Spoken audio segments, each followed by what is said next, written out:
नमस्कार। आज हम एक ऐसे पर्वत के रहस्य को जानेंगे जिसकी हर चट्टान में हजारों साल की एक कहानी छिपी है। एक ऐसी जगह जहां दिव्य शक्ति के दो बिल्कुल अलग दो विपरीत रूप मिलते हैं, एक परम त्याग का और दूसरा महाप्रलय का। इसे सिर्फ एक पहाड़ समझने की भूल मत कीजिएगा। ये सिर्फ पत्थर और मिट्टी का ढेर नहीं है, ये तो ब्रह्मांड की दो सबसे बड़ी घटनाओं का साक्षी है। एक तरफ देवी का मौन त्याग, तो दूसरी तरफ सृष्टि को बचाने वाला महाप्रतिशोध। और यही सवाल इस पूरे रहस्य की जड़ है। सोचिए, एक ही धरती, एक ही जगह, परम त्याग की पवित्रता और महासंहार के कोलाहल दोनों का केंद्र कैसे बन सकती है? चलिए इस रहस्य की परतों को एक एक करके खोलते हैं। इस रहस्य की पहली कड़ी हमें एक बहुत गहरे दुख और एक महान त्याग की कहानी की तरफ ले जाती है। एक ऐसी घटना जिसने इस भूमि को हमेशा के लिए एक शांत, पवित्र ऊर्जा से भर दिया। जरा उस दृश्य की कल्पना कीजिए। हजारों साल पहले जब महादेव के अपमान से आहत होकर देवी सती ने आत्मदाह कर लिया था, उनके शोक में डूबे शिव जब उनके पार्थिव शरीर को लेकर पूरे ब्रह्मांड में घूमने लगे, तो जहां जहां देवी के अंग गिरे वो स्थान शक्तिपीठ बन गए। और इसी पर्वत पर उनका दाहिना हाथ आकर गिरा था। इसी एक दिव्य घटना ने इस स्थान को 51 शक्तिपीठों में से एक बना दिया। शक्तिपीठ यानी देवी की शक्ति के वो जीवंत केंद्र जहां उनकी ऊर्जा आज भी महसूस की जा सकती है। पर यहाँ जो ऊर्जा थी वो त्याग की थी, मौन पवित्रता की थी। और फिर सदियों तक ये पर्वत देवी के उसी परम त्याग की ऊर्जा को अपनी आत्मा में समेटे रहा। ये एक शांत पवित्र शक्ति का स्रोत था जो बस वहां मौजूद थी, बहुत गहरी और एकदम मौन। लेकिन ब्रह्मांड का संतुलन हमेशा एक सा नहीं रहता।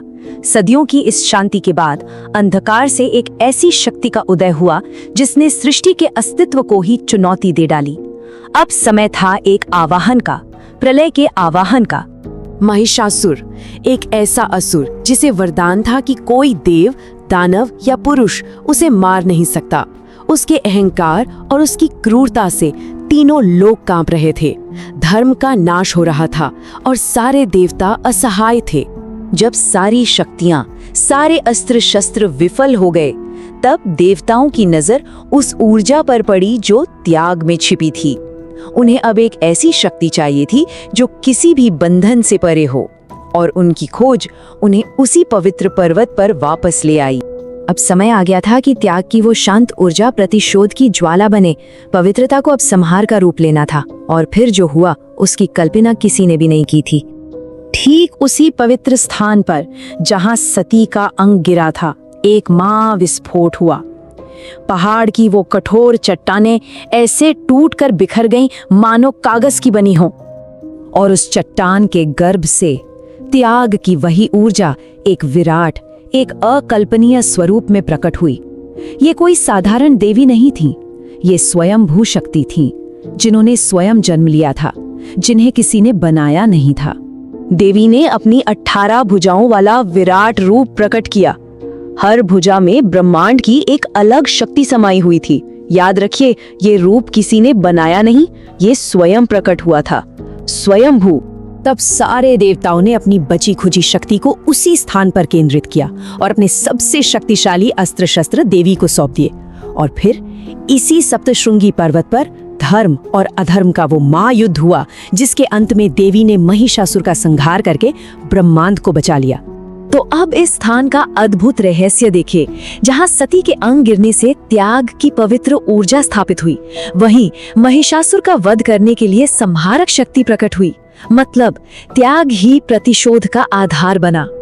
पर यह कहानी सिर्फ पौराणिक कथाओं में सिमटकर नहीं रह गई है, ये आज भी जीवंत है। ये ऊर्जा आज भी वहां महसूस की जा सकती है। आज भी लाखों भक्त उसी पर्वत पर जाते हैं, जिसे अब हम महाराष्ट्र के नासिक में मां सप्तशृंगी के निवास स्थान के रूप में जानते हैं। वो उसी स्वयंभू देवी के दर्शन करने आते हैं, जिनकी 18 भुजाएं आज भी धर्म की रक्षा का प्रतीक हैं।